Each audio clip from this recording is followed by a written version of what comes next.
Nations en 2002 pour les supporters de l'équipe nationale des Lions.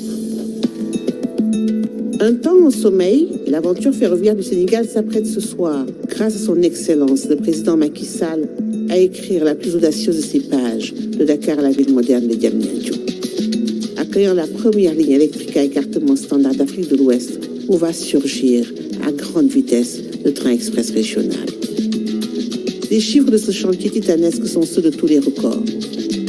Des brassages de terre équivalent à 280 000 camions bennes, 300 000 mètres linéaires de rails pour la construction des voies, 20 800 tonnes d'acier, 120 000 mètres cubes de béton, mais aussi 1200 km de câbles électriques aériens et souterrains, 1800 poteaux caténaires pour assurer la traction électrique de la ligne.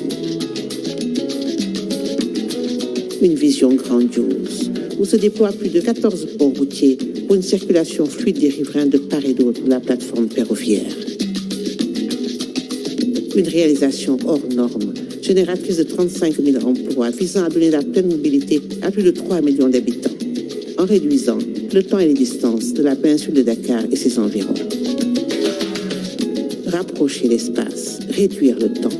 Le nouveau TER, avec des pointes allant jusqu'à 160 km à l'heure, va desservir 14 gares réparties sur un premier tronçon de 36 km.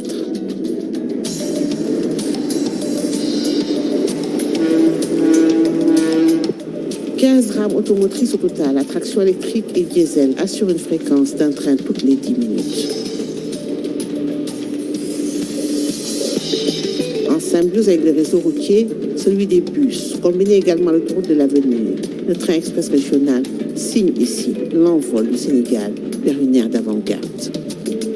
Où Dakar et ses affluents d'asphalte, enfin désencombrés, offrent d'apaisantes respirations.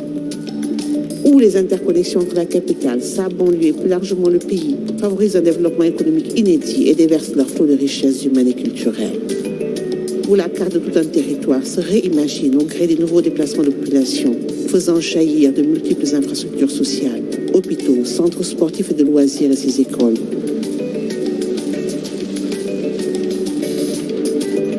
Où l'innovation, la créativité et l'inventivité du Sénégal ne connaissent dès lors plus de frontières. Le TER tisse désormais un indéfectible lien entre la presqu'île remodelée de Dakar et la cité futuriste de Diamniadio avec ses quartiers d'affaires, son université, son centre de conférence, ses sphères ministérielles ou encore son stade aux reflets argentés. Plus qu'une vision d'anticipation, une réalité incarnée. Ainsi que le résume l'homme qui a porté ce projet courageux, son Excellence le Président Macky Sall, je cite: « Je crois que le Sénégal dont je rêve n'est pas loin du Sénégal que je suis en train de construire. Un Sénégal dans lequel défile aujourd'hui le TER et sa haute technologie embarquée. Un train aux espaces connectés, ergonomiques, permettant aux usagers de mettre à profit de façon utile leur temps de transport. Un train où prime la sécurité avec un centre des opérations ferroviaires de pointe, dont un centre de contrôle à Colobane et un centre de maintenance à Rufisque.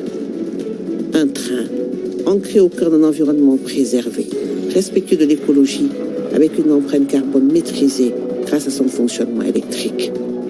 Alors que des millions de Sénégalais étaient concentrés sur une partie du territoire en presqu'île avec leur lot d'activités industrielles et tertiaires, le train express régional érige maintenant de nouvelles perspectives pour le Sénégal.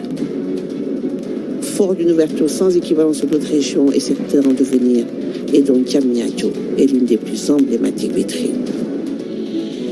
Avec le titanesque projet de la ligne TER, c'est un legs aux générations futures. Son Excellence, le Président Macky Sall. Alors maintenant, laissez-vous transporter.